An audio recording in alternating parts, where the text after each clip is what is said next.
शायद देश में पहली बार देश को बचाने की जो है बैठक होनी है, देश की एकता की बैठक होनी है, देश के नौजवानों के लिए बैठक होनी है। और अगर हम देश को बचाने के लिए, देश में भाईचारा स्थापित करने के लिए, देश में सभी जाति धर्मों के लोग एक थाली में खाएं, अगर इसके लिए हम कोई बैठक कर रहे हैं तो लोगों को दर्द क्यों हो रहा है? भाजपा वाला तो कह रही है कि भ्रष्टाचारी आपस में एक बैठक कर रहे हैं कि अगर हम भ्रष्टाचारी हैं तो आपका मणिपुर में क्या हो रहा है, नागालैंड में क्या हो रहा है, आसाम में क्या हो रहा है? अब वो किस रूप को भ्रष्टाचारी कहते हैं मुझे पता नहीं, लेकिन इतिहास के पन्नों में ये दर्ज होगा कि कोई तो नेता हिंदुस्तान में पैदा लिया था जिन्होंने देश को बचाने के लिए बैठक किया, देश के नौजवानों के लिए बैठक किया। आपने भी तो सर 10 लाख का वादा किया था। 1,85,000 शिक्षकों की बहाली, 9,000 हमारे विभाग में बहाली, और आने वाला कैलकुलेशन देख लीजिएगा कि कोई ऐसा विभाग नहीं होगा जहां पे हम नौकरियां बापू सभागार में नहीं बांटे। सर बीजेपी भी तो अग्निवीर दे रही है। एक फार्मूला मोदी जी ने बताया था कि आप नाली से गैस निकालिए, पकारा तलिए, वो भी तो रोजगार है। एक रोजगार उन्होंने यह भी देश में दिया, दंगा कराओ, यह भी तो रोजगार ही था ना। दंगा कराओ और गरीब के बेटा को जेल भेजवाओ।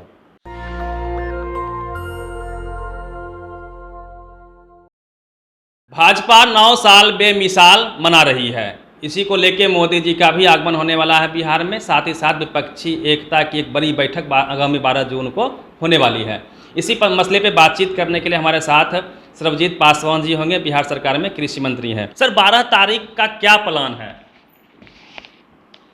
हम माननीय मुख्यमंत्री को और उप मुख्यमंत्री जी को बहुत बधाई देते हैं। शायद देश में पहली बार देश को बचाने की जो है बैठक होनी है, देश की एकता की बैठक होनी है, देश के नौजवानों के लिए बैठक होनी है। लेकिन मुझे पता नहीं, ये लोग जो है लगातार कहते हैं महागठबंधन की बैठक होने वाली है। हम कहते हैं देश की एकता की बैठक है, देश में भाईचारा स्थापित हो उसकी बैठक है, देश तरक्की करे उसकी बैठक है। और अगर हम देश को बचाने के लिए, देश में भाईचारा स्थापित करने के लिए, देश में सभी जाति धर्मों के लोग एक थाली में खाएं, अगर इसके लिए हम कोई बैठक कर रहे हैं तो लोगों को दर्द क्यों हो रहा है? आप अगर अच्छा काम किए हो तो क्यों डरते हो मेरे बैठक से? भाजपा वाला तो कह रही है कि भ्रष्टाचारी आपस में एक बैठक कर रहे हैं, सब भ्रष्टाचारी एक हो रहे हैं। ये तो सवाल उनसे पूछना चाहिए कि अगर हम भ्रष्टाचारी हैं तो आपका मणिपुर में क्या हो रहा है, नागालैंड में क्या हो रहा है, आसाम में क्या हो रहा है? अब वो किस रूप को भ्रष्टाचारी कहते हैं मुझे पता नहीं, लेकिन यह जो बैठक है एक देश का ये ऐतिहासिक बैठक होगा, और इतिहास के पन्नों में ये दर्ज होगा कि कोई तो नेता हिंदुस्तान में पैदा लिया था जिन्होंने देश को बचाने के लिए बैठक किया, देश के नौजवानों के लिए बैठक किया, देश की एकता के लिए बैठक किया। सारे टीवी अखबार को लगा दिया गया है कि इस बैठक को नाकामयाब घोषित किया जाए। उसके लिए कई पत्रकार घूम भी रहे हैं, अब बता रहे हैं और फूट भी डाल रहे हैं कि राहुल गांधी का ऐसा कहना है वो नहीं आ रहे हैं। तरह तरह की कहानियाँ गढ़ी जा रही है कि चेहरा कौन होगा। नीतीश कुमार खुद के लिए पीएम के लिए आगे बढ़ने का प्रयास। जब देश विकट परिस्थितियों से गुजरती है ना, तो हर व्यक्ति देश का प्रधानमंत्री होता है, और जो व्यक्ति देश बचाने के लिए निकलता है वो हर व्यक्ति जो है, जो कुर्बानी देने के लिए निकलता है, वो हर व्यक्ति देश का प्रधानमंत्री होता है। टीवी अखबार के इस दुष्प्रचार को आप कैसे काटेंगे? उनकी मर्जी। हम भरोसा जनता पे करते हैं, हम भरोसा इस देश के अक़लियत पे करते हैं, हम भरोसा इस देश के हिंदू धर्म के मानने वाले लोग पे करते हैं, हम भरोसा इस देश के नौजवानों पे करते हैं। और जब देश में सभी जाति धर्म के लोग एक थाली में खाने लगेंगे, भाईचारा स्थापित होगा, तब याद रखना ये दुष्प्रचार करने वाले लोगों को किसी चौराहे पे जगह नहीं मिलेगी। सर इसी के अगेंस्ट में बिहार में मोदी जी आ रहे हैं भाजपा के 9 साल बेमिसाल को मनाने के लिए। आपका क्या प्रतिक्रिया बेमिसाल है? भाजपा का जो 9 साल बेमिसाल है, इनका नारा 2024 में जनता पूछेगी। और ये बेचारे बिहार के लोग, बिहार के नौजवान, ये सब परेशान है। कितनी देश के नौजवानों ने आशा लेकर के माननीय प्रधानमंत्री को देश का प्रधानमंत्री बनाया, और आप उनके क्लिप को निकालिए, पूरे देश में घूम के उन्होंने कहा था कि नौजवान जो है हिंदुस्तान का बेरोजगार नहीं होगा।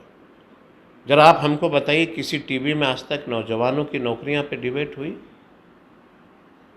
किसी देश को सभी जाति धर्म के लोग प्रेम से रहें, इसको कभी डिबेट देखा? मैंने एक बड़ा अच्छा डिबेट देखा जब कोविड फैल रहा था, और पूरी चैनल में ब्रेकिंग न्यूज आ रही थी कि मुसलमानों ने थूक फेंक दिया तो कोविड फैल गया, कोरोना बम विस्फोट हो गया। बड़ी विडंबना है। और याद रखिएगा, देश ये ऐसा है कि जब जब देश के ऊपर संकट पड़ी है, लाखों नौजवानों ने कुर्बानियाँ दिया है। ये वक्त आ गया है जब देश के करोड़ों नौजवान सड़क पे उतरेंगे, परिवर्तन होगा। आपने भी तो सर 10 लाख का वादा किया था। 1,85,000 शिक्षकों की बहाली, 9,000 हमारे विभाग में बहाली, और आने वाला कैलकुलेशन देख लीजिएगा कि कोई ऐसा विभाग नहीं होगा जहाँ पे हम नौकरियाँ बापू सभागार में नहीं बांटे। प्रतिबद्ध हैं। हम आपको समय भी बता देते हैं, अगले महीना बिहार के बापू सभागार में कृषि विभाग के एटीएम, बीटीएम से लेकर के कृषि सलाहकार, सारे लोगों का हम जो है नौकरियां बांटेंगे बापू सभागार में।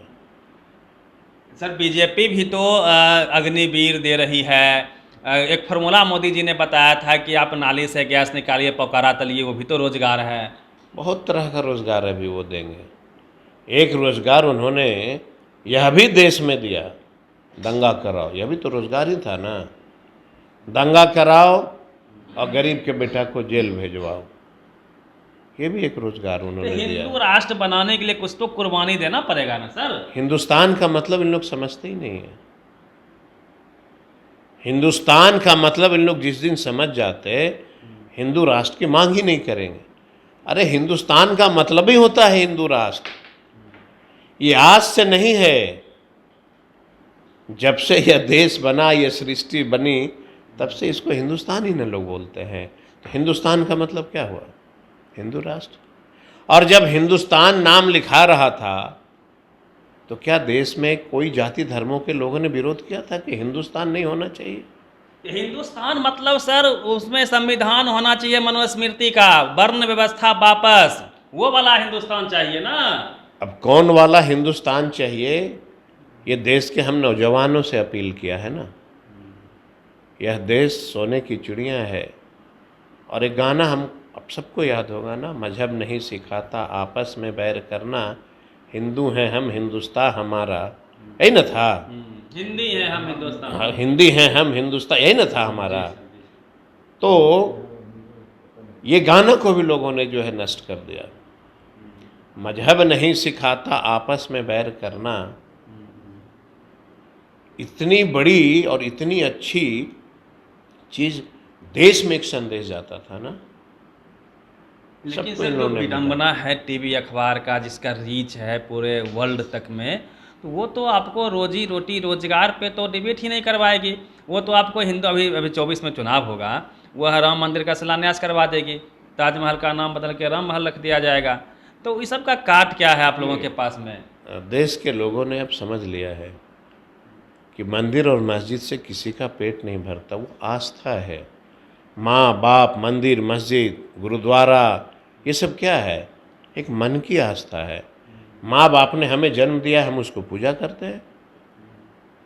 मंदिर में हमारा एक सीख मिलता है कि ईमानदारी से काम करो, ईश्वर देखता है, यही ना है। अब इसको जो है आप प्रचार प्रसार करना, आपस में लड़ाना, इतना प्रचार प्रसार अगर आप देश के नौजवानों को आगे बढ़ाने में किए होते तो देश कहाँ से कहाँ चला जाता। मोदी जी का सर 2-4 काम हम गिनवा दे रहे हैं, जब भी वो अच्छा काम करते हैं आप लोग विरोध कर देते हैं। मोदी जी ने 3 तलाक हटवा दिया, संसद हटवा दिया, राम मंदिर बनवा रहे हैं, 5 केजी राशन दे रहे हैं। अब शेर पालिएगा, थोड़ी महंगाई सर सहना पड़ेगा। क्योंकि राशन लेने वाले बेचारे दलित हैं ना, गरीब हैं ना, 80 करोड़। वो बेचारे गरीब गुरबा हैं ना, उनको राशन दे करके और उनको एहसान अपना जताते हैं। राशन नहीं, नौकरियां, झोला पे एजुकेशन। कभी आपने देखा है देश के प्रधानमंत्री ने कभी एजुकेशन की बात किया? कभी उन्होंने सर्वे कराया कि देश में कितने दलित हैं जो उनकी आबादी जो वो अनपढ़ हैं, देश में कितने अकलियत गरीब के साथी जो हैं गांव में रहने वाले लोगों के बेटे का एजुकेशन क्या है, उसका लेवल क्या है, कभी देखा आपने?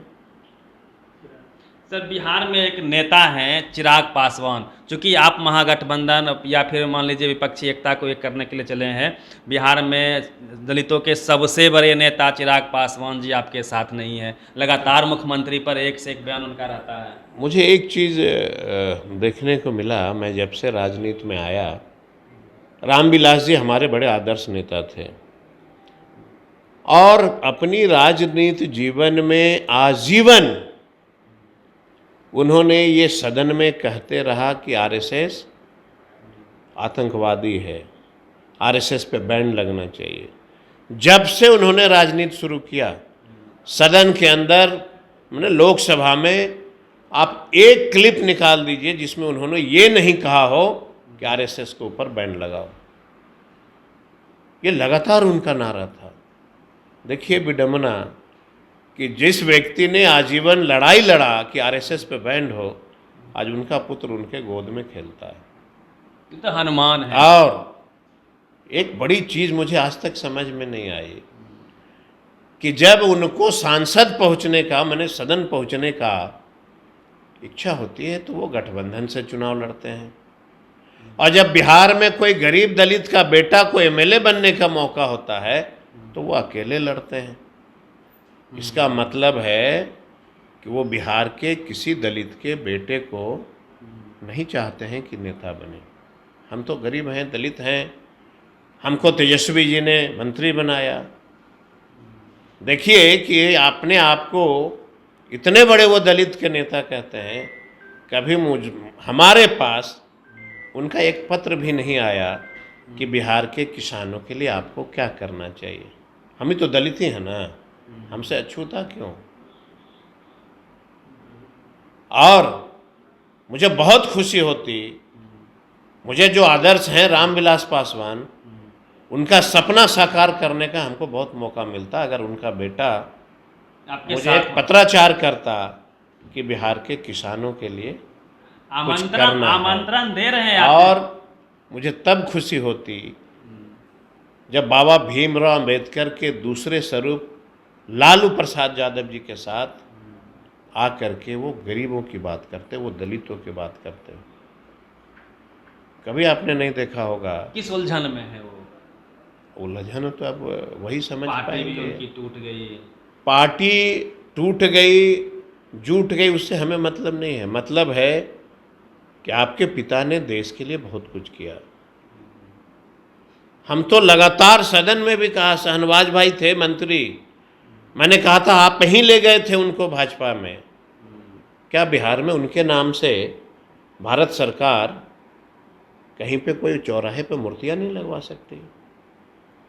नई लोकसभा में अगर राष्ट्रपति ने नहीं नारियल फोड़ा तो रामविलास पासवान की किसी कोने में मूर्तियां नहीं लग सकती। और जरा हमें बताएं चिराग पासवान कि क्या आपने देश के प्रधानमंत्री से, माननीय नरेंद्र मोदी जी से, बिहार के देश के तमाम दलितों की आस्था रामविलास पासवान की एक मूर्ति के लिए कभी बात किया कि सदन में मूर्ति लगे? हम लोग तो छोटे नेता के बेटा हैं।